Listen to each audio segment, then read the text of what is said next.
Just now, Lu Xing brought his family to the newly purchased seaside villa. Red River Martial Arts, somehow getting the news, actually came over to help move. Miss and I, do you like my brother? I can get him for you. The next moment, Lu Xing pressed his sister down. What nonsense are you talking about? Go and train right now. Before we knew it, tomorrow is the unified examination, and our family now has a private martial arts training room. Father suggested whether we should visit the neighbors, since we just moved in. Lu Xing wanted to go with his father because this area is a high-end district, and it would be bad if someone troublesome bothered his father, but his father insisted on not letting him go, especially since the exam is tomorrow. Just review well. If our family produces a martial arts top scholar, it will bring honor to our ancestors. So, the first thing I did when I got back to my room was to enter a dream. Now, Lu Xing is at the peak of level 4, sufficiently qualified to step into level 5. Although Lu Xing can ascend to level 5 at any time, he has been holding off due to repeatedly tempering his internal energy. His originally pale golden internal energy has turned into amber, circulating within his body, and soon the third tempering will be completed, which will increase his power several times. I'm here again. She still stands proud and noble in this icy snow, inspiring fear in all who see her. Come on, today's practice session begins. Red and blue fill the sky, and now Lu Xing can achieve 20 times stellar force, blocking attacks instantly. Lu Xing swung a punch at the female and activated all 4 breathing techniques, with the breath of flame reaching level 2, capable of igniting fireballs and unleashing a strong explosive splash damage. The female grandmaster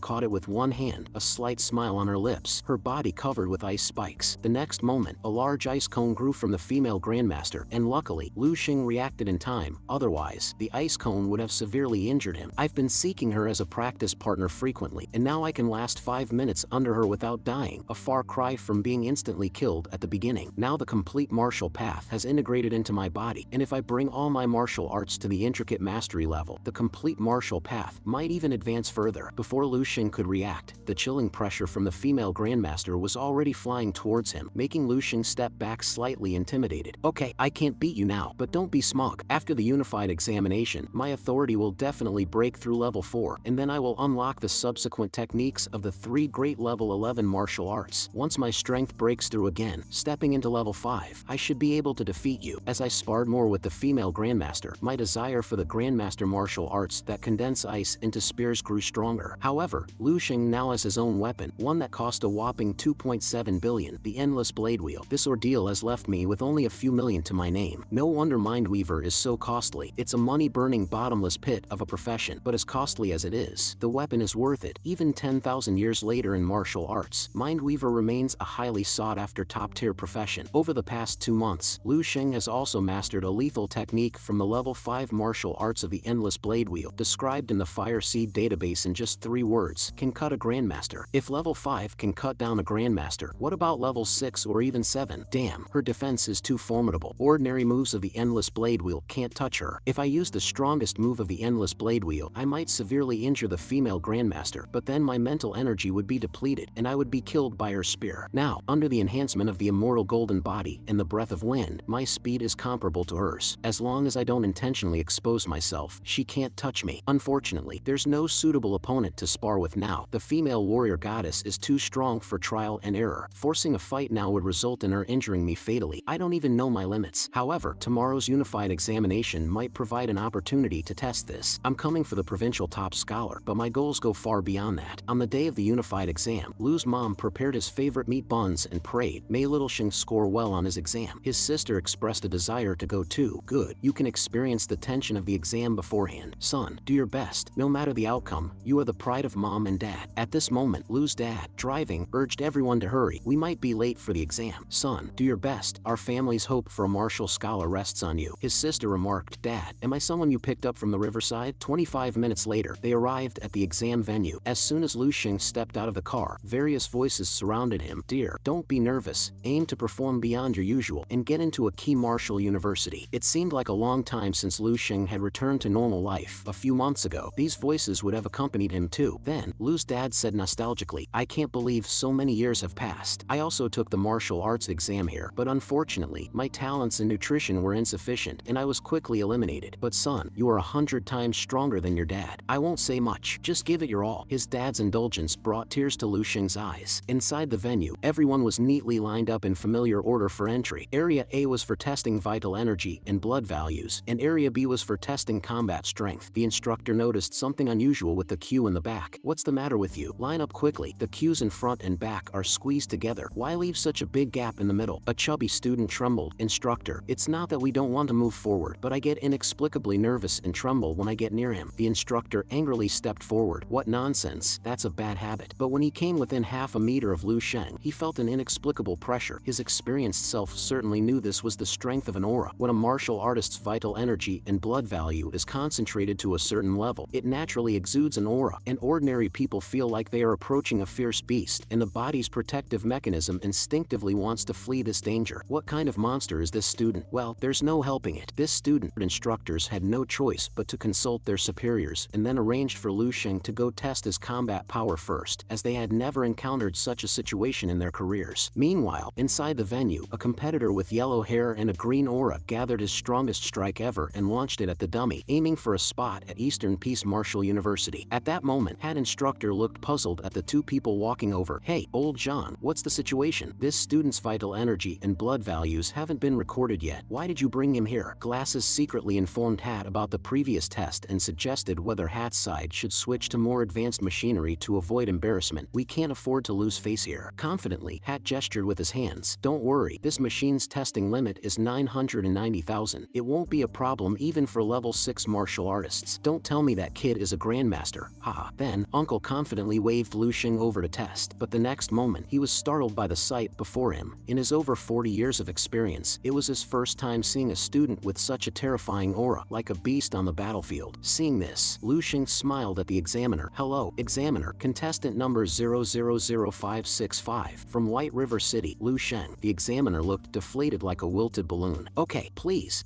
come to the machine. Lu Sheng stood quietly in front of the machine for 2 minutes. Just as the examiner was about to ask if he was ready, he saw a scene resembling a sea of fire before him, which was both terrifying and suffocating. Lu Sheng slowly activated the divine illumination of the Underworld King scripture and the vital energy and blood amplification, releasing a powerful golden aura that surged outwards. At this, the two instructors were stunned. Old John, are you sure this is a student here for the unified exam? Lu Sheng continued with his eyes closed, flames dancing around his body, first focusing on concentrating his power, pinpointing the explosion, and discerning weaknesses. The next moment, his eyes suddenly opened, activating the first form of the complete martial path, 20 times stellar force. This was the first time Lu Sheng integrated all his states, and he was eager to know his current strength. With a fierce punch from Lu Sheng, a blinding Super Saiyan-like aura dazzled everyone around. In a resting room elsewhere, Forest Sea City's Martial Association President Su Yaodong was leisurely playing chess with the White River City Education Director. To prevent cheating, all Martial Association presidents are exchanged among different exam sites to take overall charge. Just as the old man was smiling, a woman burst in, hurriedly reporting, a student's blood collection failed, the needles broke, and the examiner has requested higher grade needles. Aren't advanced blood drawing needles provided at every site? But the woman's next words made the president's chess piece break in his hand. The broken ones were the advanced needles. The advanced needles were broken as he achieved great mastery in body tempering. The president then quickly stood up and ordered the woman to go to the control room for special grade needles and to bring the student's resume. Looking at the stack of documents, President Su Yaodong was so shocked his hair turned white. In contrast, the education director of White River appeared calm and composed. Congratulations, Director Lu, for having such a promising youth. Director Lu casually replied, it's just luck, all thanks to President Su's guidance. Seeing this, President Su was puzzled. Old Lu, you don't seem surprised at all. How can I not be surprised? I'm shocked to my core. It's just that I had a bit of an inkling. President Su, do you still know about the annual Rising General Star selection in the Eastern Military Region? This Lu Sheng is this year's Rising General Star. Not only that, he's also a well-known martial arts star in our White River City. President Su exclaimed, my goodness, this strength isn't just for aiming at the provincial martial arts scholar. It's practically guaranteed for the top scholar throne aiming at the ascending dragon. Let's go. We must hurry to the venue to see him. However, just as they were about to leave, the entire building began to shake violently. What's happening? They could feel the source of the disturbance was nearby, in the direction of the combat strength testing venue. In the testing area, 10 suns slowly rose around Lu Sheng, and the dummy before him had already shattered and flown out of the wall. The two witnessing instructors turned pale with fear. This was a machine capable of testing the combat strength of peak level 6 martial artists, and yet it was destroyed by a single punch from him. Could his combat strength exceed 990,000? Just then, the two old men arrived in a panic. Hey, what happened here? The next moment, Hat Uncle rushed toward President Su, crying out, President, you finally arrived. He's a grandmaster. The president immediately arranged for a grandmaster level strength testing instrument to be brought in. The power power of that punch was earth-shattering. This incident is sure to become a remarkable tale. Truly a young hero. Seeing Lu Sheng's silent demeanor, Director Lu approached and said, "Don't worry about it, Lu Sheng. No one blames you for breaking the machine." Just being near Lu Sheng, Director Lu could feel the intensely refined aura. If one hadn't seen it with their own eyes, who could believe this was an 18-year-old martial artist? "Come, Lu Sheng, let me take a couple of samples." President Su held a golden needle. Indeed, a special grade needle was necessary. As the needle went in, his vital blood appeared spherical, dense, and not dispersing, thick like mercury. This is the blood of a grandmaster. President Su noted it was still a bit off. He had seen the blood of a true grandmaster, which was even thicker and more cohesive, but this was still quite astonishing. As he inserted the syringe into the machine, the next moment it displayed a vital energy and blood value of 1,233, ranking at level 6. Director Lu was stunned. A vital energy and blood value over 1,200 and a level 6 martial artist were unheard of in the entire history of the unified exams in White River City. No, even in the entire Eastern Peace Province. President Su was ecstatic. "Well done, Student Lu. You've set a new provincial record for the highest vital energy and blood value." But Lu Sheng merely responded nonchalantly, which left Glasses Guy dumbfounded. "He calls that okay? Damn, that's too cool. I can't take it." The next moment, Glasses Guy announced that the strength tester was ready to begin. "Come on, Student Lu, strike while the iron is hot." This Grandmaster level combat strength instrument is almost brand new, as there are very few in White River City who can use it, and today a young man gets to use it. Lu Sheng stood silently before the machine, then his fist gathered strength, a golden aura emerged again, and techniques like 20 times stellar force and 10 suns in the sky blasted towards the machine, causing an instant explosion that echoed through the sky. Grandmaster will. This is definitely the will of a Grandmaster. The thing I've been pursuing for many years now manifests in an 18-year-old. As Lu Sheng slowly withdrew his right hand, the combat strength displayed was 1,260,000, almost reaching Grandmaster level. Although slightly short, it was certainly worthy of the name near Grandmaster. That's odd. If Lu Sheng possesses the power of a Grandmaster, why didn't he use fierce energy just now? Director Lu also asked, puzzled. "Yes, Lu Sheng, where's your fierce energy? Because I'm not yet level 5, so fierce energy is not yet developed." "What?" The two were baffled. "Wow, just at level 4 and already able to display Grandmaster level combat strength. Old Lu, congratulations. Your White River City is about to produce a great Grandmaster. This is like a real dragon appearing in the world." At this moment, Director Lu was as excited as a little kid. "A real dragon, a real dragon. Haha, a proud dragon from White River City is coming. Quick, inform President Su in the Eastern Military Region." The next moment, Lu Sheng slowly walked out of the examination venue. "Dad, I'm out." Lu's dad, a bit worried, asked, "Little Sheng, how did the exam go? Did you manage to show all your strength?" Lu Sheng replied casually, "It was okay, slightly better than expected." His sister excitedly shouted, "Does that mean, big brother, you could top the charts? Come on, let's take a photo to commemorate this." The next moment, Lu Sheng eagerly went to check his biography in his dreams. After entering the Eastern Military Region and securing the national exam top scholar, Lu Sheng smoothly entered 7th Saints Martial University, and various Grandmaster techniques were upgraded. The Fire Seed Resource Database also unlocked level 4 access, and more importantly, Lu Sheng now had 5 wives. All were familiar sisters, and in his biography, Lu Sheng finally reached the status of a level 8 Great Grandmaster. Level 4 access granted him the continuation of the 3 Great Level 11 techniques, the advanced chapter of the Natural Breathing Method, the complete set of the Stellar Body Refinement Technique, and the second stage of the Immortal Golden Body. The Stellar Body Refinement Technique also included a special technique, which was to consolidate all abilities like the power of the sun. Now that Lu Sheng's Grandmaster will had formed, as long as he methodically increased his vital energy and blood values, he could smoothly aspire to Grandmaster status. But the Grandmaster path of Shishingning, who created the technique 10 Suns in the Sky and the so-called Eastern Sinister Sun, level 11 powerhouse Wang Yi's Grandmaster path, their levels are completely different. But that's their path, not mine. The Grandmaster path I aim for is based on surpassing Wang Yi, starting with the goal of reaching level 12, or even higher. Only then can I accomplish what even Wang Yi could not. With the 3 great level 11 techniques as my cornerstone, and the entire splendid 10,000-year martial arts civilization paving my way, it's not a fantasy, nor is it overambitious, because that is my future. Just now, on the 5th day after the end of the unified exams, Lu's dad hung many lanterns at the front door. The neighbor next door said disdainfully, "Humph, hanging lanterns. Ever since they moved in, nothing good has happened. The property prices here are just too cheap. Any Tom, Dick, or Harry with a bit of money can buy in. Look at them, they look so poor. When they first moved in, they made such a racket. This morning, I even bumped into that man at the door, struggling with a bunch of oranges at the intersection for ages. I don't even know if the juice splashed on my car. It was disgusting. Hey, we're all neighbors. Don't speak so harshly. What's the matter? You're my husband, yet you're speaking up for them." At that moment, A sharp horn sounded. Damn it, who's pressing the horn like crazy at the door so early in the morning? It must be those damn poor ghosts getting back at me. It's just a few squashed oranges, for God's sake. But the well-traveled man broke out in a cold sweat because he saw that the license plate at the door belonged to the provincial governor's car. The provincial governor himself came, and just now 9 honks sounded at the door to celebrate Ascending Dragon. Could it be that this year's top martial scholar is from White River City, or even from our community? Wow, this really is striking gold. We should really cozy up to them. Lu's dad was stunned and asked, Ching, why is there a scary convoy of cars stopped at our doorstep? Just then, an old man slowly got out of a car. Pardon my intrusion, is this the residence of Ascending Dragon top martial scholar, Lu Sheng? The visitor was none other than the provincial governor of East Su. To the left, there is also someone with a vital energy and blood strength similar to a level 6 near Grandmaster. And in the middle, this person's vital energy and blood is like a furnace, with level 6 powerhouses around him looking like mere charcoal and ashes beside a blazing flame. This must be a Grandmaster. Then, Lu Sheng slowly walked downstairs. Sorry to have kept everyone waiting. This young man, despite his age, contained such a powerful force, like a sunrise breaking through the dawn. After introductions and pleasantries, Provincial Governor Xia Pingnian came forward to shake Lu Sheng's hand. I've finally met you, Student Lu. However, the main purpose of Governor Xia's visit was to congratulate Lu Sheng on the good news of becoming the Ascending Dragon top martial scholar. Although the scores hadn't been fully tallied yet, Lu Sheng's status as the top scholar was all but confirmed. With the addition of academic courses and various extra points, Lu Sheng might even set a new record for the national exams of Dragon Nation. Therefore, we rushed over as soon as we received the news. Here's a small token of our appreciation, 50 million in the card on the left, and on the right, a 400+ square meter residence in the center of Eastern Peace Province. Although it's not as big as Student Lu's current home, it's surrounded by many professional martial association facilities, making it suitable for martial artists to live and train. Now that Student Lu has the strength of a level 6 martial artist, have you thought about which martial university in Dragon Nation you'd like to attend? Hearing about her brother's level 6 strength, Qinghe was utterly shocked. Lu Sheng clearly expressed his university. Xia Pingnian was shocked. He had thought that Lu Sheng would carefully consider his options, but his decision-making method was quite unique. All 7 martial universities were built on the legacy of martial arts. He couldn't say much more. Although the 7th Saints Martial University might have a shallower history, its faculty was by no means inferior. Subsequently, the provincial governor handed a business card to Lu Sheng. Since the credit tasks at the Saint Martial University are exceptionally dangerous, you'll need a top-quality cold weapon. As a talented individual from our province, we naturally wouldn't want you to lose face. Choose anything below level 6 as a gift for Student Lu Sheng, an Ascending Dragon gift. After explaining everything, Xia Pingnian and others exchanged pleasantries and said their goodbyes. Eastern Peace Province, being somewhat behind other provinces, was thrilled to suddenly have an Ascending Dragon top scholar. How could they not be excited? It was only after seeing the group off that Lu's dad could no longer contain his excitement, quickly asking Lu's mom to buy groceries to celebrate. Meanwhile, on the other side, a person was repeatedly reviewing Lu Sheng's candidate information, murmuring, "This is really interesting." Another man commented, "Wow, it's rare to find something that piques your interest. This year might be different." These two were the strongest martial sages in Dragon Nation. In the following days, Lu Sheng bid farewell to several close friends and then boarded a plane to capital, escorted by his family. The reason the 7 Saint Martial Universities are esteemed is that each has its own complete martial sage lineage and a unique martial sage tower. The 7th Saints Martial University, which Lu Sheng chose, was established 57 years ago by Tan Zhongyu, one of the 3 existing martial sages in Dragon Nation. Tan Zhongyu became a martial sage just over 60 years ago and is now only in his early hundreds. It is said that martial sages can easily live over 300 years, no longer belonging to the ordinary human category, akin to the immortals and myths. In the entire history of Dragon Nation, a total of 9 martial sages have emerged. Unfortunately, over 100 years ago, many martial sage-level warriors died on battlefields fighting exotic beasts, and of course, some died in conflicts between nations. Various tactics were exchanged, resulting in the loss of several martial sages on both sides, and the martial arts elites of the human race perished due to internal strife. During this period, Dragon Nation and the Lion Country fought over the title of the world's strongest martial arts sovereign, inevitably leading to mutual losses. However, the martial sage tower established by Dragon Nation is a perfection replica based on the states of each martial sage at different times, representing the highest level of integration between Dragon Nation's martial arts and technology. Those who enter the tower are challenged according to the difficulty level, and reaching certain layers might grant an audience with a martial sage, and possibly even apprenticeship under one. Although Lu Sheng was indifferent to becoming a martial sage disciple, considering he already had access to the legacies of many level 10 and level 11 powerhouses, those alone were more than he could master, let alone a mere level 9 martial sage lineage. If it weren't for the national mandate on cultivating martial arts talents, he would have preferred to directly report to Yufei. However, it didn't matter. Once there, he planned to take on more credit tasks, perhaps allowing him to graduate from St. Martial University in less than 6 months. Just then, his sister's friend, Yang Yuan, came up to talk. What a coincidence. Are you also heading to capital? It turned out that under his good sister's urging, Yang Yuan deliberately booked the same flight as Lu Sheng. Yang Yuan even gave up the opportunity to attend Eastern Peace Martial University for Lu Sheng, a fact she still dared not tell her family. Lu Sheng was caught off guard by this encounter, not expecting to see an acquaintance on the plane. 2 hours later, the plane slowly descended over capital. As expected of the capital province, its vibrancy could be described as a prosperous era, a gathering place for talents from around the world. Perhaps even the grand and impressive base 1359 in his dreams was like this before its fall. Afterwards, Lu Sheng escorted Yang Yuan to Capital River University. Then he headed to the 7th Saints Martial University to report. This scene made the already shy Yang Yuan blush even more, as it made her feel like they were a couple of university students reporting to school together. If only I could be at the same school as Lu Sheng. Look, another freshman girl is coming to report. Damn, she's a stunner. Let's go meet her first. Yellow hair's eyes practically shot lasers. This girl is just my type. None of you try to compete with me. Freshman, did you just arrive to report at Capital River University? Here, let me help you with your luggage. The next moment, Lu Sheng casually tossed up the luggage. Thank you so much. Yellow hair looked a bit dejected. Wait, aren't you also a freshman at Capital River University? Since Lu Sheng had learned how to conceal his overflowing vital energy and blood, ordinary martial artists couldn't feel the menacing aura about him. However, when they heard that Lu Sheng was just there to drop off the girl, they immediately showed sly grins, as being close to the river gives one a first chance at the moon. Although our university is only second tier, every facility is set up like those at a first-tier martial university. We have all kinds of training rooms available. It's close to Martial Artist Street, and even offers 3 opportunities per month to enter the Martial Sage Tower. Lu Sheng had thought that only students from St. Martial Universities had the chance to enter the Martial Sage Tower, but according to Chang, even independent martial artists could enter the Martial Sage Tower by applying through the Martial Association, though the process is more cumbersome. In contrast, students from St. Martial Universities have VIP-like access, allowing them to enter anytime without limitations or queuing. The next moment, Yellow Hair leaned in and advised Yang Yuan, telling her that it didn't matter who she provoked in the entire East District University town, as their school had plenty of people to back her up, and the worst-case scenario would just involve a fight. However, there was one school she must never provoke, and that was the 7th Saints Martial University, because everyone there is crazy. From the first year, they start with bloodshed, and fights could leave you disabled or even dead, not to mention that their strength is at a monstrous level. Do you understand, Junior? Afterward, Lu Sheng prepared to say goodbye and leave, telling Yang Yuan to call him directly if she needed anything. Watching the girl's reluctant expression, Chang commented that there was no chance this time. Yellow Hair, however, believed that as long as he kept at it, the girl would eventually open her heart to him. Junior, which university is your friend from? He seems a bit too arrogant. Yang Yuan coldly spat out 4 words. The 7th Saints Martial University. Hearing this, both men's mouths fell open. Right, he's from White River City. His name is Lu Sheng. What? Lu Sheng? This name had become infamous in the area. Lu Sheng had finally arrived at the 7th Saints Martial University as he had wished, just standing at the entrance, and name is Su Xiaoming, right? This year's martial arts scholar from Southern River Province. Not bad. You're the first newbie who could take 2 of my strikes. Push a bit harder and you'll be able to move in. Seeing this, Blue Hair, who was watching the spectacle, asked, what do you think? Huadong, do you stand a chance? Huadong, ranked 5th nationally, shook his head. I've just entered level 5, but that guy in front seems to have reached the minor completion of fierce energy at the peak of level 5. I probably can't withstand even 3 of his moves. If my elemental control could break through to level 3, maybe I'd stand a chance. What? Even you can't do it? How about we wear him down with a series of challenges to pave the way for you? As long as we exhaust his stamina, there's definitely a chance. However, Huadong stated that it wasn't very realistic. A peak level 5 martial artist's vital energy and blood value is nearly 1,000. Moreover, he could feel that Yellow Hair, who was drinking milk tea on the side, was even more dangerous, likely already stepping into the rank of a level 6 near Grandmaster. This is just blatant bullying. Even the typical martial association president is only level 6. It seems you don't yet realize where you've arrived. The move-in rules are simple. Withstand 3 of my moves to get in, or 5 moves with your luggage. I know you all consider yourselves martial arts prodigies, the pride of the heavens, the best among your peers, but here, that once proud halo of glory is worthless. Everything you want must be earned with your own hands, with strength. If you don't have the power, you'll end up with nothing, just an ordinary person, or even just a dog, a pitiful wretch. This is the first lesson I, as an old student of the 7th Saints Martial University, and your respected senior, am giving you. Seeing someone so arrogantly lecturing without a script, Lu Xing's eyes slightly furrowed, clearly incompetent, yet still fond of showing off, teaching the laws of the jungle. At that moment, Lu Xing noticed little Fatty trembling beside him, thinking he was scared, but the next moment little Fatty shouted joyfully to the sky, "Fantastic, I just love crushing these self-important seniors underfoot," enjoying the classic moment when they look up in shock and fear. It turns out the chubby guy was the top martial scholar from the Western Stream Province's unified exams and ranked 17th nationally this year. Before he finished speaking, Fatty took a leap forward. "Watch how Grandpa teaches you a lesson." Afterwards, Fatty flew back heavily to the ground, admitting he had been careless. Only after exchanging blows did he feel the emergence of Yellow Hair's fierce energy, realizing he was not yet a match. Lu Xing patted Fatty on the shoulder in consolation, then slowly walked forward. "These noisy mosquitoes, just swat them away." Lu Xing immediately shouted, "Come on, make your move." Yellow Hair, the senior, was stunned by this sudden arrogance and then mocked, "What, you plan to take my 3 strikes just like that?" It was then that Lu Xing realized he should put down his backpack. After all, it was proper to show some respect to the opponent. "Now, are we good?" The nearby students were frightened by Lu Xing's words. "He's insane. The opponent is a martial artist with fierce energy. What if he angers him? This young guy might end up with broken limbs." True to their fears, Yellow Hair was infuriated by Lu Xing's words. "Brat, I'll let you know what it feels like to lose sensation in your limbs." Instantly, Yellow Hair was surrounded by flaming energy, and then he launched a powerful, massive fireball technique towards Lu Xing. However, just when the fireball was about 1 centimeter from Lu Xing, he suddenly disappeared from his spot, and the next moment, he appeared instantly in front of Yellow Hair. He then grabbed Yellow Hair by the neck and smashed him to the ground. The figure whom the students thought was an unbeatable strongman didn't last even a second in the hands of this young man. Fatty's face showed disbelief, considering that Yellow Hair was known for his fierce energy. Could it really be crushed with a bare hand? A long-haired Yellow Hair watching the spectacle looked on calmly at Lu Xing. In reality, the pearl milk tea in his hand had already been crushed into bits. As he passed by, Lu Xing spoke, "What's up, milk tea bro? Can I go now?" Seeing that milk tea bro remained silent, Lu Xing walked on without further notice. It turned out that the room numbers inside were assigned directly according to the rankings from the unified exams, so Lu Xing also casually took Fatty's room card. Fatty was ecstatic and quickly expressed his thanks to Lu Xing. This made the other new students quite envious. "Bro, they just walked in like that, and even the show-off drinking milk tea didn't make a move. Could it be he feels he's no match either?" The next moment, milk tea bro stealthily took out his phone and informed the person on the other end to be cautious, as this year there seemed to be a formidable student who had arrived. After entering the main gate, it took the two of them 7 minutes to reach the actual dormitory area, which was much larger than Lu Xing had imagined. More importantly, he found himself occupying an entire building alone, and the house was not smaller than the one he had at home. Everything was free for Lu Xing. Seeing Lu Xing heading straight inside, Fatty was shocked and exclaimed, "Brother, that building is the Ascending Dragon top martial scholar's house. Could it be? Bro, are you Lu Xing?" After receiving confirmation from Lu Xing, Fatty was all praises and admiration. He had thought about Lu Xing's identity before but had initially hesitated to consider it, because his reason for choosing the 7th Saints Martial University was to avoid bumping into several other phenomenal students, as normally they would choose one of the top martial universities. Lu Xing, puzzled, asked, "What's the matter? Is the 7th Saints Martial University considered weak?" Fatty wasn't sure either. He had just heard from family members that historically, Ascending Dragon top martial scholars would choose one of the top few martial universities. He also checked that each year at the Martial Arts Conference, the 7th Saints Martial University often ranked at the bottom. However, Lu Xing stated that regardless of whether the school was weak, the martial heritage passed down by the martial sage was enough for students to practice. Then Lu Xing returned to his room, which appeared to be meticulously decorated with high-quality furnishings. Even the sofa was made from exotic beast leather. The next moment, Lu Xing noticed a remote on the table. Turning it on, he saw it was displaying recent significant events at the school, with the top story being Chenixuan versus Xiaolan, 2 seniors contesting for the top spot on the 7th Saints Martial University's combat strength leaderboard. How interesting. I didn't expect this school to have so much going on. It seemed these 2 were currently the strongest in the school. Lu Xing then decided to watch it, but just 15 seconds into the video, a prompt appeared indicating the end of the preview and that he needed to pay points to continue watching. Typical, video sites are all the same. Then Lu Xing took out a package of potions from his bag, the 30 vials of golden dragon saliva he had concocted before coming, which should be enough for his cultivation for now. But just then, someone is kicking the door violently. Lu Xing was furious. "Who is it?" A wild man declared it was him. "You're that Lu," but he was cut off mid-sentence as Lu Xing kicked him, sending the wild man flying through the building. Lu Xing shouted furiously, "Scram! Come back and find me after you learn how to knock on the door politely." Red Hair clutched his chest. He couldn't understand how Lu Xing was so strong. Wasn't he just a freshman? Then Lu Xing asked what the purpose was of the two lackeys coming over. If it was just to start trouble, they were in for another beating. Unexpectedly, the two lackeys quickly changed their tune, stating they were only there to deliver a back-to-school gift pack to Lu Sheng. This was Lu Sheng's student ID card, which would allow him to use all the facilities at the 7th Saints Martial University, and also entitled him to 1 bottle of level 4 beast blood each month. However, seeing Red Hair so heavily wounded on the ground, Lu Sheng was not inclined to believe this was a simple act of kindness. The next moment, Lu Sheng exploded with murderous fury. "What's it gonna be? Since you've delivered the stuff, why aren't you leaving? Waiting for me to give you a massage?" The fear nearly made them wet themselves. They had some reputation in the school, but it looked like today would become a dark shadow in their lives. Seeing their boss beaten up so badly, the underlings were contemplating whether to seek revenge. Red Hair exclaimed, "Seek what revenge? Let's not provoke this monster for now. The last time I was on a mission fighting a level 6 exotic beast, I wasn't injured this badly." But he wasn't about to let it go just yet. As the few were still hesitating, a deathly aura seeped through the door crack. "Why hasn't Senior left yet? Shall I escort you back personally?" The calm words terrified the trio, causing them to tense up and quickly explain that they had accidentally damaged the door and would send someone to fix it immediately. Back in his room, Lu Sheng turned on the television again. Now with his campus card, he was eager to see just how powerful these two top students of the academy really were. He was surprised upon watching the flashy moves, the powerful actions, and the exquisite combat skills and tactics. All were marks of a strong warrior. Both individuals were very strong, and it seemed he had underestimated the school initially. Facing such strong opponents, I might need to use 60%. No, maybe just 50% of my power to defeat them. But it's hard to say. Now that I've reached minor completion of fierce energy, my combat power has greatly increased since the unified exams. 50% of my power should be over 1,000,000. Both seniors likely hadn't reached Grandmaster level yet, but they could exert Grandmaster level strength. It seems that St. Martial University truly is a place of hidden dragons and crouching tigers. And this is just the 7th Saints Martial University. There's also the 7 Saints ranking. The next moment, a familiar video surged to the top of the trending searches. Strongest freshman in the history of the 7th Saints Martial University beats a senior within the top 300 on his first day. Lu Sheng didn't expect that in such a short time. Someone had recorded it, and it had even gone viral, turning into various memes. It looks like that person won't be able to raise his head in the campus for a long time. After saying this, Lu Sheng's stomach began to rumble. He had heard that the St. Martial University cafeteria was top-notch, so it was the perfect time to invite Fatty to experience it. The next moment, Fatty came over with a bit of meat, feeling slightly embarrassed. "Brother Shen, don't laugh at me. I just love this stuff. Otherwise, I wouldn't be this size even though I practice martial arts." But then he was stunned by Lu Sheng gobbling down 10 burgers at once. Fatty sat down, feeling a bit sheepish. "Brother Sheng is still Brother Sheng. Can't beat you in a fight, and now I can't even keep up with eating." The two girls next door were thrilled to see the celebrity. "I didn't expect him to be even more handsome in person. Don't be fooled by his gentle appearance. He's actually quite rough when he moves, but I kind of like that." Obviously, being adored by the girls, he was inevitably going to become the public enemy of the boys. Those who were unconvinced wanted to test the strength of this ascending dragon top martial scholar. Sure enough, a hand slammed down on Lu Sheng's dining table. Although the intentions of the 4 people who arrived were unclear, suddenly interrupting Lu Sheng's meal was a big no-no. The leader, with a confident expression, extended his hand, indicating that he was the top student from Surplus Confluence Province, ranked 17th in the national exams. Lu Sheng replied indifferently, "What, did you come here specifically to report your exam results to me?" Hearing this, a bald lackey who wanted to start a fight was stopped by his boss. What followed was an attempt to enlighten Lu Sheng, trying to make him see reality. Although Lu Sheng was powerful, he might not be a match for them, but at St. Martial University, unlike high school, social interactions and understanding human relationships are crucial. Otherwise, even a fierce tiger can be torn apart by a pack of wolves. However, the 2 minutes of attempted brainwashing had no effect on Lu Sheng, and instead, it angered him. "If you know you are not my match, why provoke me? Are you stubborn or just not very smart?" Wu Fan, enraged by this, threw a punch at Lu Sheng. "I'll show you arrogance. I'm not someone you can bully just like that." But the next moment, Wu Fan felt as if a colossal hand from the heavens enveloped him, making him feel like a mere mosquito in its presence. Before he could react, Lu Sheng had grabbed his handsome face. This scene felt eerily familiar to him, as if he had seen it somewhere before. The next instant, an explosion sounded from the ground as Wu Fan's head smashed into the solid floor, creating a huge, deep pit. The surrounding students, not expecting to witness this live meme-worthy moment, quickly took out their phones to record. Unsurprisingly, it looked like Lu Sheng was going to be trending again. The 2 things Lu Sheng hated most in life were being forcefully disturbed during his training and having flies buzzing around while he was eating. This also served as a warning to the other students present. If anyone was thinking of challenging him, they should avoid these 2 times, or the next time he might not be so amiable. The immense pressure stunned the other 2 lackeys. By this point, Fatty was utterly immediately in awe of Lu Sheng. Unbeknownst to them, Lu Sheng was like a lion being stalked by countless hungry wolves. But the path of martial arts is inherently one of competition, especially here at the 7th Saints Martial University, home to the nation's top martial arts talents. This place never lacked hard-headed kids or annoying flies, and the main reason they behaved this way was that they were not afraid enough. If they were facing a grandmaster, would they still act the same? Obviously not. So, what Lu Sheng needed to do now was to instill enough fear in them to make these annoying flies disappear voluntarily. He needed to find an opportunity to crush their courage and soften their bones, to command their respect as if he were a god, and their fear as if he were a ghost. Just then, a voice calling Lu Sheng arose from behind, and Lu Sheng could clearly feel that the person approaching was very strong. The man then said, "I am Vice Principal Zhao Kang, and I have come to ask you to be the representative speaker for the new students tomorrow." Representative speech? Lu Sheng immediately agreed, stating that he would prepare his speech well. After all, this was an opportunity to make an impression on all the new students at once, and he needed to perform well. The next day in the auditorium, the freshman opening ceremony took place as scheduled. When Lu Sheng entered, nearly everyone turned to look at him. "Hey, did you hear? The guy who almost beat Wu Fan to death yesterday, that's him. I heard Lu Sheng is going to speak on behalf of the new students today." Su Jianfei and his group seemed to be planning something. They said they want to take down Lu Sheng. However, Wudong's intuition told him that Lu Sheng was not so easily toppled. Then, as with all schools, the leaders gave lengthy and pointless speeches on stage, causing many students to fall asleep. It wasn't until the leaders had finished speaking that the principal slowly introduced the next item. "Please welcome the new student representative, Ascending Dragon Top Martial Scholar Lu Sheng, to give his speech." The principal looked at the Ascending Dragon Top Martial Scholar with a smile, surprised that Lu Sheng had chosen their 7th Saints University. However, just as Lu Sheng was about to speak, Su Jian violence, he asked Lu Sheng if he was ready. Lu Sheng confidently responded that there was no problem. He had prepared all day. The principal was shocked. He hadn't expected Lu Sheng to take such a small task so seriously. Lu Sheng stood at the podium, momentarily stunned, then his lips curled into a smile. Su Jianfei instructed his underlings beside him, "No matter what Lu Sheng tries to say later, we just need to keep jeering from below. Make him lose face. Hello everyone, I am Lu Sheng. I know many of you don't accept me, so today I'm giving you a chance." When they heard chance, everyone was confused. Chance? What chance? Right now, immediately, challenge me. I allow all of you to come at me together. Come on, don't make me wait too long, flies. Hearing this, the vice principal was speechless. Is this the speech you prepared all day? Just 4 sentences, and it ends in a fight? Fatty was also trembling with fear due to Lu Sheng's arrogant words. Seeing that the crowd was still hesitant, Lu Sheng decided to provoke them further. "What's the matter? I'm not targeting anyone specifically. I mean all of you present are trash." These words unleashed the pent-up feelings of all the new students. Lu Sheng's words were too provocative. "Don't hold me back. I'm going to smack this punk to death." In an instant, a fighting spirit erupted from the audience. At this moment, Su Jianfei's entire body seemed to turn to steel. "Arrogant kid, do you really think you're invincible?" The school beauty also stood up. "Good. I also want to see for myself the strength of this Ascending Dragon Top Martial Scholar." Seeing the students stand up one by one, Wudong also rose to his feet. Although his instincts told him this was unwise, if he remained seated, everyone would think him a coward. In an instant, the collective fervor of the students formed a huge fire dragon. "Please, Ascending Dragon Top Martial Scholar, enlighten us." Seeing the chaos below, the director asked if they should intervene, but the vice principal suggested they wait and see, as he too was curious to see what made Lu Sheng so arrogantly confident. Seeing the students unite, Fatty, trembling, made his way to the stage. "Damn it, you think it's fair to gang up on the few? Come on, who's scared?" In reality, Fatty was terrified, knowing full well that even if Brother Sheng was strong, he couldn't possibly withstand an attack from so many students at once. But he couldn't let down Brother Sheng. At worst, he'd take a beating. How could he possibly be beaten to death? Faced with the intimidating dragon below, Lu Sheng spoke slowly. "So, trash can exert a bit of pressure too. Well, I also want to see if any of this trash has the qualifications to be my opponent." The next moment, with a brisk step, Lu Sheng instantly appeared in front of Su Jiandong. "You're the first." As soon as the words fell, a heavy punch flew towards Su Jiandong's chest, sending him flying 100 meters. Then someone kicked at Lu Sheng, who caught the foot with one hand, truly weak yet stubborn. He then casually threw him hard to the ground. Before Lu Sheng could react, a huge fireball appeared from behind, and the man with a headband laughed loudly upon seeing his sneak attack succeed. "Even if you have strong defenses, you can't handle my high-density flames." The next moment, a hand reached out from the flames and pressed down on the man with the headband. Indeed, the fierce energy hasn't covered the whole body. Even the clothes got scorched. Before Lu Sheng could react again, an invisible blade separated him from the man with the headband. The attack, swift as a whip, darted around unpredictably, its angle tricky and its edge razor-sharp. The school beauty grinned and said, "Strong in power and defense. Ha, then I'll use speed to slowly carve you up like a dull knife." Just as she was basking in her pride, Lu Sheng had already used the wind breath technique to flash behind her. Whitehair. What? He can keep up with my speed. He then flung the school beauty up against the ceiling. At that moment, standing backstage, Whitehair was continuously groaning, clearly possessing a mental power that could go out of control at any moment. The next instant, countless mithril shurikens, like cannonballs, flew towards Lu Sheng. Sorry, fellow student, don't blame me. The shurikens attacked Lu Sheng's back at high speed. Just as Whitehair excitedly thought he was about to take down Lu Sheng, a cyan blue psychic force emanated from Lu Sheng's back, slowly enveloping the shurikens. The shurikens obediently spun in the palm of Lu Sheng's hand like well-behaved puppies. Then all the shurikens became Lu Sheng's weapons, attacking back towards their sender. How is that possible? He's a mind weaver too. After witnessing Lu Sheng's formidable power, Wudong ordered everyone to attack together, as there was no chance of winning otherwise. Instantly, a 360-degree attack with no blind spots came at Lu Sheng. After a brief glance, a flash of lightning appeared in his eyes, followed by a massive explosion that sent the encircling students flying. Then a large foot stepped forward slowly, as Lu Sheng stood in front like a war god. As expected, trash will always be trash. I had too high expectations for you. The smile crept across his face, as he eagerly anticipated the scene of students from the other 6 St. Martial universities being thrashed by Lu Sheng. Seeing the one-sided battle unfold, Wudong's endocrine system went haywire. Although he had imagined Lu Sheng was strong, he had not anticipated such dominance. While he was still considering whether to intervene, the fight was already over. Now disheartened, Wudong muttered dreamily, the warriors have failed, and the world will now face a long and dark reign under the Demon King, with humanity barely surviving in narrow cracks. While Wudong was dazed, Lu Sheng walked up to him and snapped him out of it. Hey, what are you spacing out for? Still reciting such cringeworthy anime lines? But you stood up just now, didn't you? Were you leading the jeers? Red Hair, terrified out of his wits, shook his head frantically, claiming he only stood up because of a hemorrhoid flare-up. Look, I'm sitting down now, right? But Lu Sheng thought it over and concluded, with so many already beaten, one more wouldn't matter. He then knocked him out with a karate chop. The remaining lackeys in the venue were deathly silent, terrified that Lu Sheng might come over and slap them next. Then Lu Sheng shouted across the hall, anyone else? The opportunity was given to you, but sadly you couldn't grasp it. Tell these guys when they wake up, next time not to come jumping in front of me. The remaining new students frantically nodded, assuring they would pass the message. After everything had settled down, Lu Sheng slowly turned to the vice principal behind him and declared that his speech for the new students had ended. Far from being angry, the vice principal was actually thrilled, saying good, and then ordered a few students to stay behind to clean up the venue, sending those who needed medical attention to the infirmary, and dismissed the rest. From that moment on, Lu Sheng's formidable strength was fully revealed, dominating the freshman rankings single-handedly against hundreds. Various edited clips of him circulated online, wildly stirring the upperclassmen who were still asleep. Lu Sheng's strength as a level 6 martial artist combined with level 3 mindweaver prowess was soon proclaimed as the emergence of the strongest new star of the 7th Saints Martial University. Lu Sheng's actions were like a stone thrown into a calm pond, creating ripples. After returning to his dormitory, Lu Sheng watched the various edited clips on TV and was speechless at the sensationalist descriptions, which portrayed him as a high-level boss who had mistakenly entered a newbie village. However, he also felt that he was becoming increasingly violent lately, almost accustomed to solving problems with force rather than words. Could it be that his power had advanced too quickly? Or perhaps the new students were just too weak, like mowing the lawn with a lawnmower. While being weak is not a sin, being unaware of one's weakness is a mistake, and being both weak and annoying is an even bigger mistake. Although violence doesn't solve everything, it can solve a lot of problems. Later, Lu Sheng looked at his right hand in shock. Perhaps he had just realized something, and his martial will had broken through again. With that thought, it was time to send someone on their way. The next moment, Lu Sheng returned to his dreams for a great battle with the female war deity. As he closed in step by step, the war deity furiously attacked him with her spear, but it seemed every attack only hit Lu Sheng's afterimage. Under the effect of thunder breath, Lu Sheng had already flashed in front of the female war deity. In the next moment, a violent thunderbolt struck towards her. The war deity quickly used the shield on her left arm to block it, while her right hand spear thrust towards Lu Sheng's throat. At the critical moment, Lu Sheng switched to wind breath, avoiding the attack under its influence and flashing behind her. However, at this moment, a shining purple light emerged in the palm of his hand. Under the influence of the divine illumination of the Underworld King scripture and the crystal observance method, his psychic power expanded tenfold. It seemed that Lu Sheng wanted to take advantage of this move to defeat his opponent. Indeed, the strike exploded on her arm. Although she could not feel pain, the attack of psychic energy still elicited a violent scream from her. Under the agony, the female war deity's face was covered in sweat, and the break in her arm was covered with frost. The next moment, the frost on her arm emitted a dazzling white light, and then the frost rapidly expanded, following a loud scream that echoed throughout the space. The ground also began to tremble. The war deity's right hand transformed into a giant demonic claw, and as she plunged it into the the ground, a several hundred-ton block of ice was lifted in her hand. Then, a massive block of ice, like a divine weapon, stood behind her, and the ice below it quickly expanded. In just a moment, a giant ice phoenix stood across from Lu Sheng, towering like a deity looking down. Lu Sheng was shocked. This was the first time he had seen this move. Could it be a final move that only appears when her health drops to a certain level? After adjusting his breathing, flames wrapped around his body, and he formed a hand seal, shouting, "Grandmaster's will," with the endless blade wheel, cycle of rebirth. Instantly, a huge wheel appeared behind him, which was Lu Sheng's weapon, the endless blade wheel. Driven by the technique, the wheel transformed into a sharp sword arrow, piercing towards the phoenix in the sky. Lu Sheng unleashed his full power in a strike that clashed with the female war deity. Lu Sheng, covered in ice and weakened, knelt on the ground. This is the 100th battle. Am I going to lose again? This damn thing is the real divine martial art. The female war deity, holding her long spear aimed at Lu Sheng, was about to seal his fate when suddenly, a crack sound came from above, and her mask shattered. Immediately after, her figure turned into ice, shattered, and disappeared into the air. As the female war deity vanished, a dazzling orb of light burst forth from my body. Could this be her memory? Teacher, I have brought her to you. Her name is Xiao Lingxuan. As an elder examined her, he commented,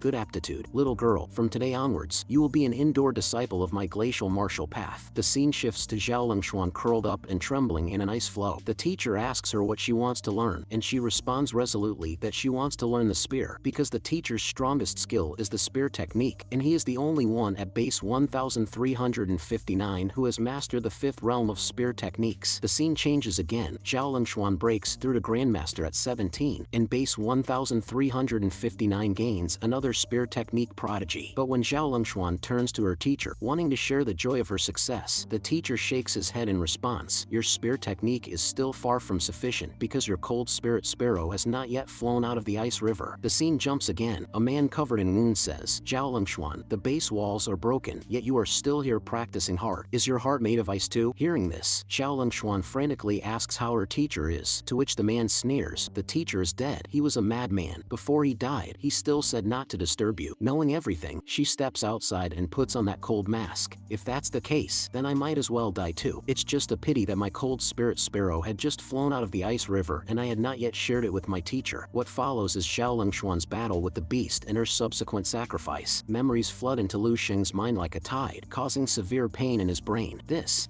is all spear technique. After so long, Lu Sheng is absorbing such pure memories for the first time, most of which are related to the spear. Xiao Lingxuan's martial arts treasures are a huge boost to him. His spear technique was already at the intricate mastery realm, and with the absorption of these pure martial memories, he has surpassed the control realm, reaching a higher level. Now he is at the 4th realm of spear technique. Indeed, the gap between grandmasters is still quite significant. Although Xiao Lingxuan was only level 7 at her death, she was undoubtedly a martial arts genius, even capable of challenging level 8, much stronger than Shixingning, and considering Shixingning had residual core grandmaster skills, it's impossible that Xiao Lingxuan left nothing behind, given she was 10 times stronger than him. After a search, Lu Sheng found Xiao Lingxuan's core grandmaster will residual. When Lu Sheng touched the orb, it burst into a dazzling cyan blue light that enveloped him. The next moment, his eyes turned cyan blue. Is this the cold spirit sparrow? Then a cold spirit spear appeared in Lu Sheng's hands, and as he moved, he danced like Xiao Lingxuan, wielding the cold spirit spear. The next moment, an ice sparrow emerged, and this spear move, named Cold Spear Sparrow Domain Spear, could slay a great grandmaster. The next day, Lu Sheng returned to the dream, this time directly investigating the identity of Xiao Lingxuan's teacher. The elder was named Shilingi, a level 10 martial artist, profound in spear technique, creator of the Cold Spear Sparrow Domain Spear. Both had fallen at base 1359. This elder was a level 10 fighter, and the fact that such a powerful technique as Cold Spear Sparrow Domain Spear was not included in the Fire Seed plan indicates how much more powerful the included spear techniques must be. Lu Sheng now majors in 3 level 11 techniques, and with his energy, he is almost at his limit. After all, his martial talent is not that strong, relying on 10,000 years of accumulation. Naturally, basic techniques must be practiced step by step, but martial skills do not require the same. The dream world is a vast treasure for him. What he needs to do is continuously hunt strong opponents to inherit their skills. So, set a small goal, hunt Shilingi. But Shilingi is in the very center of the base, and he can feel numerous powerful auras there. Better change to a smaller goal first. Just then, Lu Sheng's head throbbed with intense pain as 2 opposing forces, cold and hot, clashed in his chest. This was the clash of grandmaster wills. Without waiting to think further, Lu Sheng hurriedly activated the crystal observance method. In an instant, within Lu Sheng's mental space, 2 opposing wills of ice and fire continuously circled each other. Damn, ice and fire are incompatible. unpredictable. Shixingning's fire and Zhao Lingshuan's ice. If these two clash, my body is definitely going to explode. The next moment, a crack appeared on the forehead of Lu Xing's mental avatar, and then an invisible force drew the two wills into it. The fire will was placed at the heart, while the ice will was placed above the forehead. It turns out this is what was recorded in the crystal observance method about the gold dawnstone form, but he hadn't expected that he could absorb Grandmaster wills. If he could construct a complete gold dawnstone humanoid, how many types of Grandmaster wills could it accommodate within the body? Then, my Grandmaster will might just be the ultimate Grandmaster will, a fusion of all these powerful wills. However, just 2 days after the event concluded, Lu Xing's reputation had already spread throughout the entire school. At this time, Fatty suddenly asked Lu Xing what cold weapon he was majoring in, as today was the day to choose electives. Fatty also wanted to see what Brother Xing would choose, thinking if it was suitable, he might follow suit and pick the same. Upon hearing this topic, Lu Xing paused for 2 seconds. After thinking for a moment, he decided to choose the spear path. Hearing this, Fatty's face lit up with surprise, because he had also just decided to choose this discipline, feeling that swords always seemed too light and insubstantial. The scene shifts to the classroom, which is quiet, but as Lu Xing slowly arrives, the glances drifting his way gradually increase. Nationally ranked Huadong is curled up in a corner, uncontrollably trembling, a sequela of being thoroughly defeated by Lu Xing. In the past 2 days, he has been repeatedly awakened by nightmares, haunted by a sense of despair and powerlessness so profound that he dreams of being in a water tank, surrounded by water levels rising inexorably, unable to do anything but slowly be consumed by cold and despair. He has completely fallen prey to a demon of the mind. Is the ascending dragon really so terrifying? No, what is terrifying is not the ascending dragon, but Lu Xing himself. As the bell for class rings, in walks a blonde teacher wearing glasses. The first question teacher Su poses to the students is, why do we practice with cold weapons and martial arts, rather than rely on the already well-established technology of firearms? The teacher turns on the projector, showing a video of soldiers wielding AK-47s firing at an exotic beast in the distance. However, when the bullets approach the exotic beast's body, they miraculously disappear or are blocked by a mysterious force, making them virtually ineffective against the exotic beast. The students, with expressions of surprise, posed questions to the teacher. Although Fatty had always heard from his father that only martial arts could counter the exotic beasts, the reasons were never discussed, but only Lu Xing knew that this was due to the rules. At this moment, the teacher also slowly explained, it is because of the rules. Humanity has been combating exotic beasts for over 300 years, and to this date, the exploration and research into the origins of the exotic beasts have never ceased. Although no precise answer has been obtained, it is certain that these exotic beasts come from another world. Thus, it's not that we chose martial arts, but rather, martial arts chose us. To survive the invasion of exotic beasts, we can only rely on the power of martial arts. Just then, the class representative raised a question to the teacher. Since our world is influenced by another world, why do these exotic beasts remain so powerful after entering our world without being affected? That's a good question, but I cannot answer it completely, the teacher responded, because I too would like to know the specific answer. Or perhaps the answer is right in front of us, and we are just unwilling to face it. While the other students were still puzzled by the teacher's words, Lu Xing was the first to speak. It's because those exotic beasts have already been influenced by the rules. In their original form, they are even more powerful. The teacher was shocked by Lu Xing's words. She hadn't expected him to see things so clearly. Clearly, the teacher also recognized Lu Xing's point of view, although all of this remains human conjecture without any concrete conclusions. As soon as she finished speaking, the students shouted in unison, "That's not fair." Facing the students' confusion, the teacher responded positively, "Many things in this world are inherently unfair." The class continued for 2 hours before ending. Fatty, at this moment, looked incredulous. He could not imagine what the future of humanity would look like. Those exotic beasts, so immensely powerful before him, were actually in a weakened state. Watching Fatty's dejected face, Lu Xing felt the weight on his shoulders increase. Indeed, the future 10,000 years are doomed, and even with his access to the Fire Seed Resource Library, it's impossible to eliminate the exotic beasts with 300 years of martial arts advancements. In their presence, there is no hope, and the only thing Lu Xing can do now is to keep getting stronger, step by step, to find a sliver of hope for survival. After the class ended, a counselor distributed elective registration forms in the hallway. As soon as Fatty finished filling out his form, he was eager to head to the Spear Path classroom. But while some are excited, others are worried. At this moment, a student was loudly warning his classmates not to choose Spear Path as their major, because the Great Demon King had chosen it, causing many students who had initially planned to major in Spear Path to switch to Great Sword instead. Lu Xing and his companion also arrived at the Spear Path classroom. The students were shocked by Lu Xing's arrival, and as soon as he got there, the class had already ended. The teacher, puzzled, glanced at the two newcomers, not understanding why only 2 new students had come to report today. Then the teacher asked Lu Sheng and his companion to come up and practice to see what their talents were like. It turns out this one-eyed instructor, Lu Ruqin, teaches the cold weapon spear technique course for freshmen to juniors. The teacher then asked the two to take turns attacking her to check their foundational qualifications. However, Lu Sheng could tell that this female teacher, brimming with vital energy and blood, was still a peak level 6 martial arts expert. At that moment, the teacher was also sizing up Lu Sheng. Is this the recently much discussed Lu Sheng? With a burst of dominance, the teacher swiftly threw her spear towards Lu Sheng, who quickly caught the flying long spear. With a whooshing sound of the spear, the long spear in his hands seemed to become a part of his body, a scene that earned the teacher's praise. Lu Sheng slowly said, "Then, teacher, be careful, I won't hold back." Hearing this, Lu Ruqin smirked, thinking, this kid dares to tell me to be careful? Although I haven't reached Grandmaster level, I have studied the spear path for decades, and even facing a Grandmaster, I don't fall behind. And here's a mere freshman telling me to be careful. However, as soon as she finished her thought, Lu Sheng seemed to be possessed by the spirit of a female warrior. As he moved, a dominating spear intent surged towards the teacher. Caught off guard, Lu Ruqin stood frozen in place, unable to even think, as her pupils dilated with the familiar sensation of impending doom. The teacher could only defend herself, completely losing the brilliance she had at the beginning. At that moment, Lu Ruqin was shocked. She could not have anticipated that this student's spear technique would be so fierce. Along with her shock, the long spear in her hand was knocked away by Lu Sheng. Just like that, a seasoned instructor with 40 years of teaching experience was defeated in her area of expertise by a newcomer. With the long spear pointing directly at her throat, instructor Lu Ruqin swallowed hard. The next moment, Lu Sheng retracted his long spear. "I apologize, Instructor Lu, for any offense." As the instructor watched, she could see the aura of spear mastery surrounding Lu Sheng and sensed that his spear technique had reached the intricate mastery level. Seeing how effortlessly he handled the situation, she guessed he must already be at the control realm. Instructor Lu Ruqin, slightly embarrassed, waved her hand to declare that Lu Sheng could graduate from the cold weapons training course immediately. Wow, this is headline news again. Instructor Lu then mentioned that Lu Sheng was the first student to graduate in just 2 minutes. "Your spear technique is fully matured, and I can tell you don't have the scent of bloodshed on you, so you should head directly to the mission center. You are also cleared to go to the Martial Sage Tower in the cold weapons training room." As Lu Sheng planted his spear into the ground, he bowed to the instructor with his hands clasped. "No need for formalities. I really don't have much to teach you," she replied. It was the first time in her decades of teaching spear techniques that she had announced a student's graduation on their first day. At this moment, Fatty's eyes sparkled with admiration, his respect for brother Sheng climbing to a new level. Lu Sheng then patted Fatty on the shoulder, saying he was off to the mission center and would visit him when he had time. Meanwhile, in the mission center, the vast hall was lively with teams forming and calls for teaming up echoing around. Following the map, Lu Sheng arrived at this large place, impressed by its size. What kind of mission should I take next? At the front of the hall, there was a huge screen displaying a variety of missions, with higher levels listed towards the top. However, what puzzled Lu Sheng was that at first glance, all the missions seemed to be about capturing fugitives. There wasn't a single exotic beast mission available. Seeing Lu Sheng staring at the screen for a long time, an instructor nearby asked if it was his first time here, explaining that in the morning, they only post fugitive missions, while exotic beast missions are released in the afternoon, and other special missions at night. Hearing the instructor's explanation, Lu Sheng silently walked to a corner screen. It seemed he had come too early and would have to pick a starter mission for now. With a gesture of his finger, he decided, let's go with this one. A purple talisman flew into Lu Sheng's hand, and as he took the mission slip to the front desk for registration, the instructor's expression turned to one of shock, for Lu Sheng had picked a AA purple mission. Does this kid even understand the difficulty of this task? He'd better say it was a mistake and wise up quickly. Lu Sheng then cleared his throat and spoke,